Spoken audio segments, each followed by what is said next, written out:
Hello, everybody, and welcome to A Quart of Books and Booze, Milk and Cookies edition. I am Skyler, also known as the Skywalker, and with me, as always, is the wonderful Jessica, and the awesome Amanda, and our Milk and Cookies guest again this week is Aspen. Hello. How's it going, guys? Good. Not too bad. We're making it. It's the very start of the weekend. So that's exciting. Mm-hmm. Thank goodness. It's going to be a fun weekend. Yep. I hope. Yeah? What have you got going on this weekend? Easter Sunday. Yeah? What else? I have no idea. You're kind of a go with the flow guy, aren't you, Aspen? Yeah. Yeah. Life of a kid. So this week we are talking about Chicka Chicka Boom Boom, a staple. Would you guys call it a staple children's book? Best-selling American children's picture book. Written by Bill Martin Jr. and John Archambault. In 1989. So, being the father to a 2-year-old, I watch a lot of Miss Rachel. And, We love Miss Rachel in this house. Not me. That's okay. I'll tell you that. But Bluey's fine. Miss Rachel is wonderful. Where was I going with this? I remember. He also wrote the Brown Bear book Bill Martin Jr. did that she was giving away for free last month. Oh, I didn't know she was doing a giveaway. Yep. How nice. And that's... Is it Brown Bear, what do you see? Or something like that? Yeah. Yeah? I didn't know that.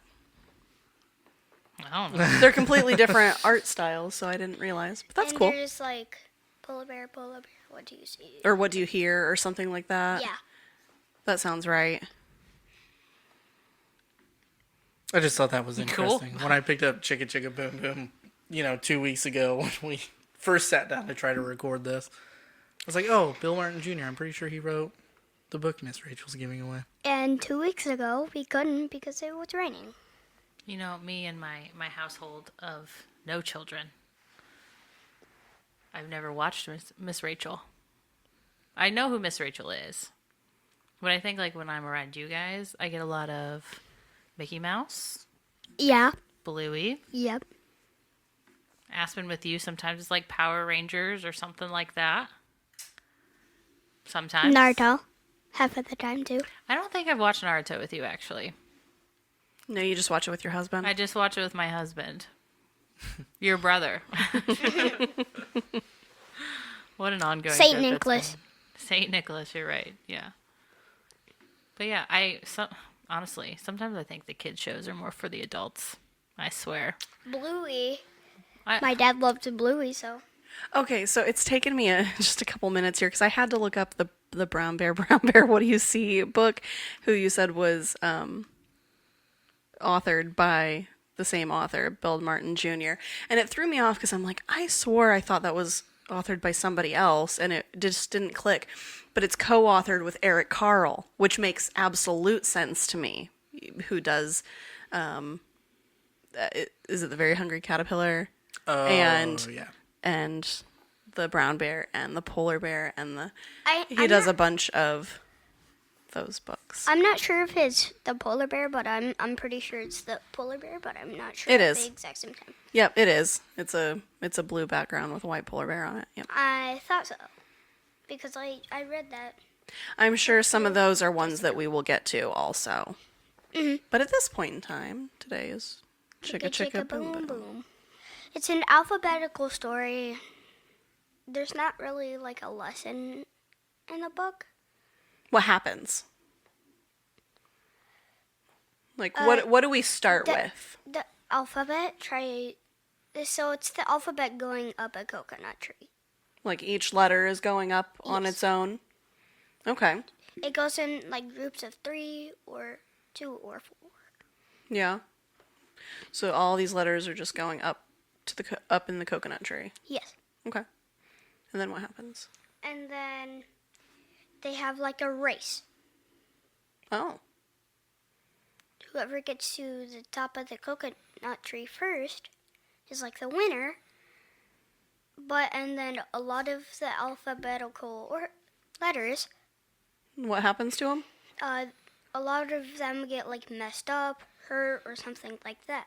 Did they fall out of the coconut tree? Yes. Is that what happened? Yes. Did the coconut tree get too full of all 26 letters and some of them fell out? Yes. And then they went back up, and then at the end of the story, A's just the last one standing on the coconut tree. Oh, yeah. So all the letters that are going up, they're all lowercase, aren't they? Yes. And so what happens when they all fall out of the tree? They see their parents. Which that are the up capital yes. letters, yeah? Yes. That was pretty cool, huh? Mhm. So it's kind of written in rhyme form, yeah? Yes. Which lots of kids' books are, that's It makes them read easier. makes them read easier. It's a common thing for keeping kids' attention. Let me tell you the worst thing that happens to me after reading a kid's book, like if I'm putting Sora to bed, is I'll read it and I'll get that rhythm in my head. Because, all kids' books have that same rhythm. And I close the books and I pull up whatever I'm reading and then I read what I'm reading in that rhythm. Oh no. That's funny. And there's one book that's a really tricky kids book. And it's called Hop on Pop. And it's really tricky. It's a tongue stinger. Tongue twister? Yes. Yeah. I said it wrong. That's okay. I like yours better. Tongue stinger. Tongue stinger. But, so we, as this household in the library in our township, have access As this household. have access to Hoopla. Yeah.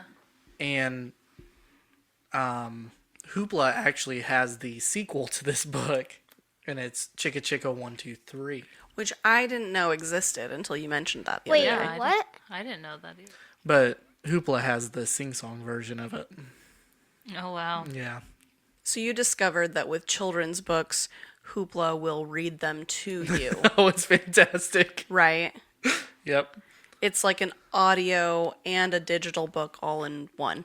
But for Chicka Chicka 1, 2, 3, they actually had the video version of it. It's The an music video. audio and a music video and the digital Wow. book all at the same time. Yep. All right. Interesting. So there's a book called Chicka Chicka 1, 2, 3. Yep. Is it wrote by the same author and the same illustrator? Yep. Sure is. So this book is essentially just like an alphabet book. It's teaching kids the letters. It's going through the alphabet. It's making it fun. It's like a learning book. Yes, it is a learning book. It's an alphabet book. They have the counting book. And they're just fun. And the illustrations are really good too. It's very bold. It's very bright, eye-catching.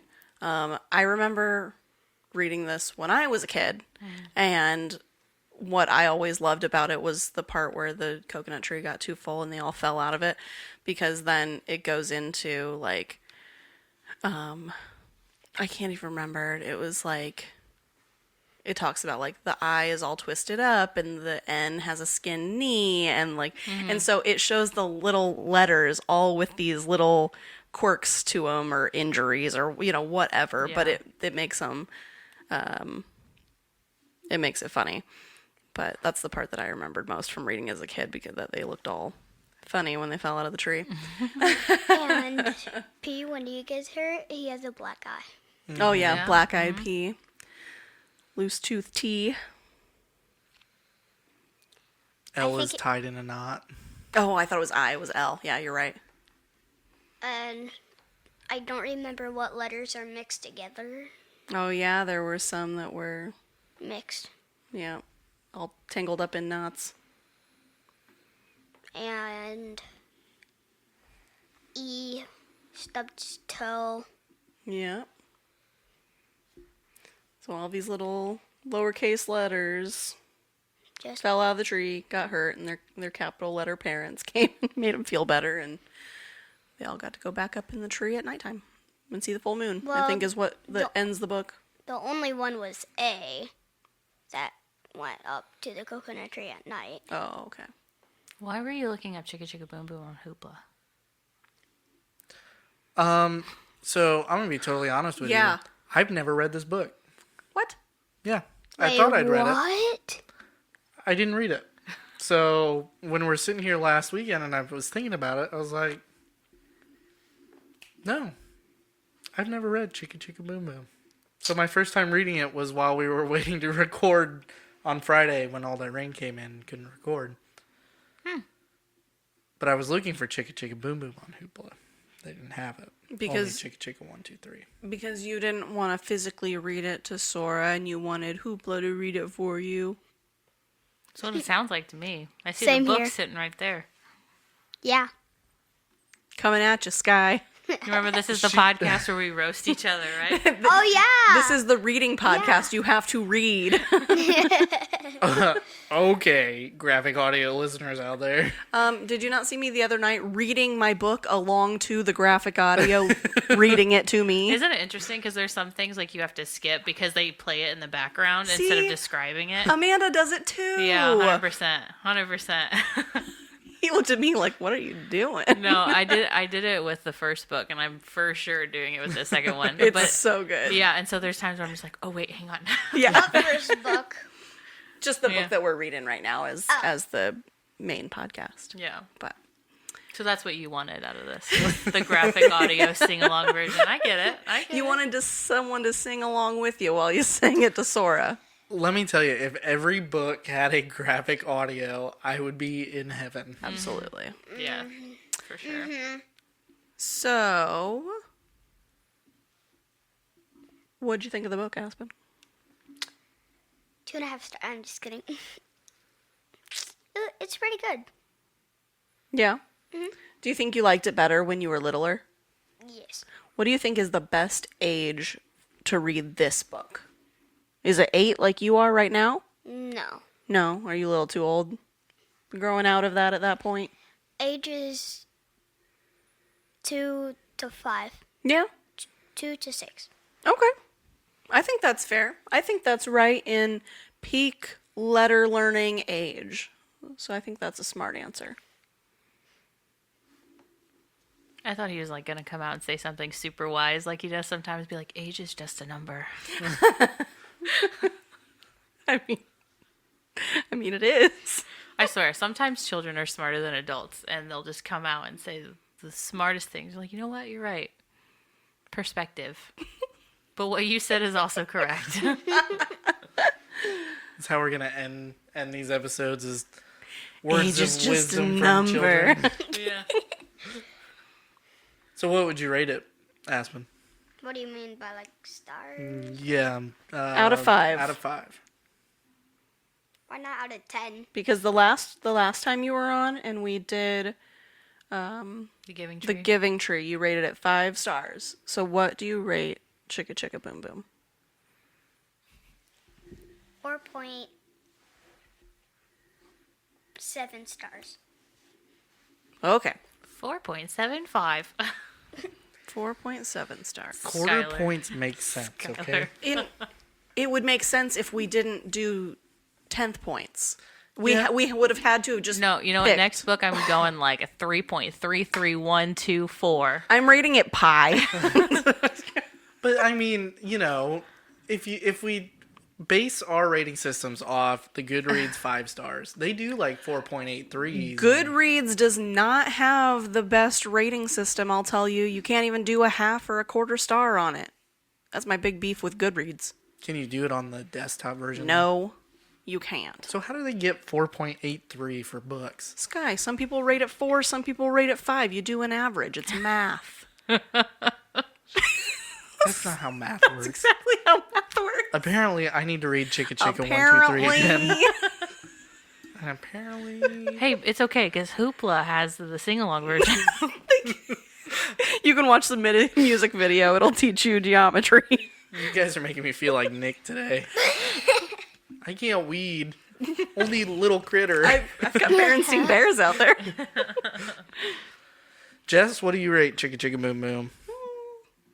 It's fun to say. I know that it's like if I look at it unbiasedly, like outsider's perspective, like it's a really good book. It's just never been one of my favorites in general. Honestly, you say it's fun to say, and I think it's annoying to say, but that's just me. So I'm gonna rate it as just a solid 4. We're just gonna go with 4. I feel like I'm gonna be harsh. I'm gonna say 3. That's okay. Wow. I don't know. Like you said, it's very young, and I don't know.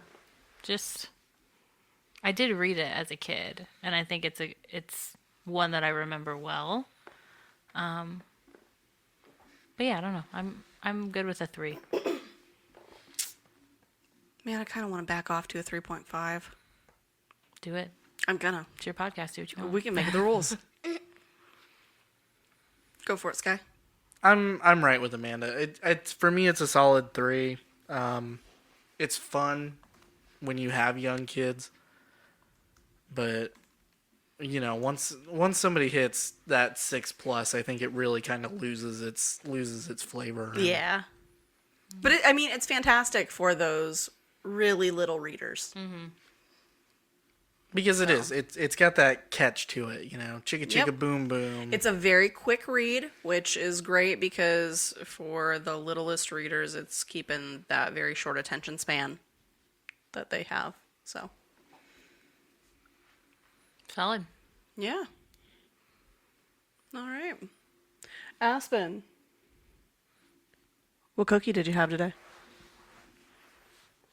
I have no idea. You don't know what they're called? No. What do they look like? Fudge cookies. You're so close. They're called fudge stripes. No. Man. That is our cookie for Milk and Cookies today. Do you want to take us out so you can get out of the sun? It's just like right. Your fair it's skin. hitting me right in the eyes. Yeah. Aspen, thank you for joining us on our second episodes of Milk and Cookies. We appreciate it. You're welcome. And thank you to everybody who listens to our podcast. This is a Court of Books and Booze Milk and Cookie editions. You can find us anywhere you listen to your podcast, including YouTube. If you liked what you heard, make sure you check out the Golden Mojo Entertainment network of podcasts. That includes the Call Guys, Indiana Chiefs Fans, Golden Image Podcast, the United States of Paranormal, and MurdNerds. Yeah. All of which will be in the show notes. Yes. All right. See you next time. Read with you later. Bye.